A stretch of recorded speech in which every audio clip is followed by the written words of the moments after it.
उत्तर प्रदेश में गेहूं की शुरुआत ही हुई थी कि बेमौसम हुई बारिश ने किसानों की कमर तोड़ के रख दी और कई परसेंट तक किसानों का नुकसान हो गया।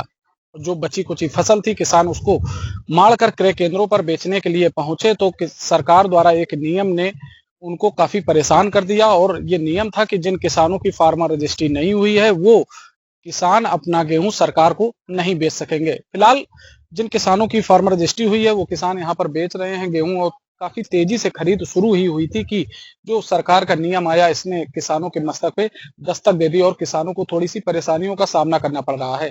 करीब 32 से 33% किसान जनपद में ऐसे हैं जिनकी फार्मर रजिस्ट्री नहीं हुई है, जिनको अब गेहूं जब बेचने क्रय केंद्र पर आएंगे तो उनको कई समस्याओं का सामना करना पड़ सकता है। राजकीय गेहूं क्रय केंद्र है ये कानपुर देहात का। यहाँ पर तस्वीरें आपको दिखा रहे हैं कि खरीद तो तेजी से हो रही है लेकिन इसकी रफ्तार अब धीरे धीरे थमती नजर आएगी, क्योंकि जिन किसानों की फार्मर रजिस्ट्री नहीं है वो अब इतनी आसानी से यहाँ पर गेहूं अपना नहीं बेच सकेंगे।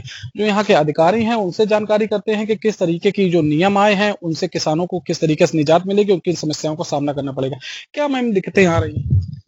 नहीं, अभी ऐसी कोई दिक्कत नहीं है। अब तो किसान आ भी रहे हैं और सबकी खरीद हो भी रही। पहले बारिश की वजह से थोड़ा सा डिले तो हो गया, लेकिन अभी जो किसान आ रहे हैं हम लोग उनकी खरीद करें। बोरे की थोड़ी समस्या थी पर सरकार ने फिर आदेश दिया तो बोरे कोटेदारों के द्वारा लेके हम लोग खरीद कर रहे हैं अभी से। फार्मर रजिस्ट्री वाली जो चीज है, पहले लोग ऑनलाइन रजिस्ट्रेशन करा के आ जाते थे लेकिन अब वो दिक्कतें आ रही।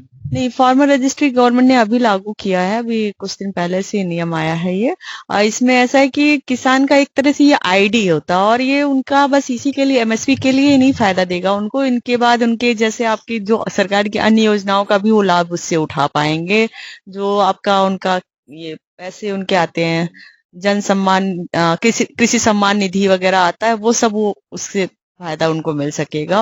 और ये ठीक भी है कि आईडी उनकी पहचान पत्र उनके लिए बन जाता तो ये उनको आसान रहेगा कभी। जिन किसानों ने अभी फार्मर रजिस्ट्री नहीं कराई है वो यहाँ पर आपके यहाँ गेहूं नहीं बेच नहीं, अब भी नहीं बेच पाएंगे। बिना फार्मर रजिस्ट्री के हम किसी का नहीं लेंगे। पाएंगे? ऐसा कुछ नियम था? पहले नहीं था ये नियम, अब ये नियम आया है।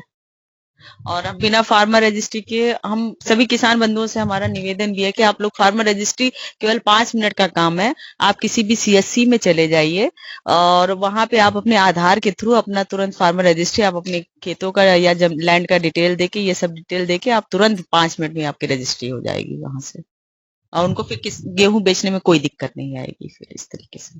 जो अधिकारी हैं उनका भी साफ तौर से कहना है कि जिन किसानों की फार्मर रजिस्ट्री नहीं है वो सरकार को अपना गेहूं नहीं बेच पाएंगे। कृषि विभाग के जो अधिकारी हैं उनका कहना है कि जनपद में करीब 32 से 33% ऐसे किसान बचे हुए हैं जिन्होंने अभी तक फार्मर रजिस्ट्री नहीं कराई है। जब इनकी फार्मर रजिस्ट्री हो जाएगी जो अन्य भी सरकारी सुविधाएं हैं, जो किसान सम्मान निधि वगैरह है वो भी रेगुलर मिलती रहेगी और जो सरकार को जो अपना अनाज बेचते हैं वो भी बेच पाएंगे। कानपुर देहात से आलोक त्रिपाठी, जी मीडिया।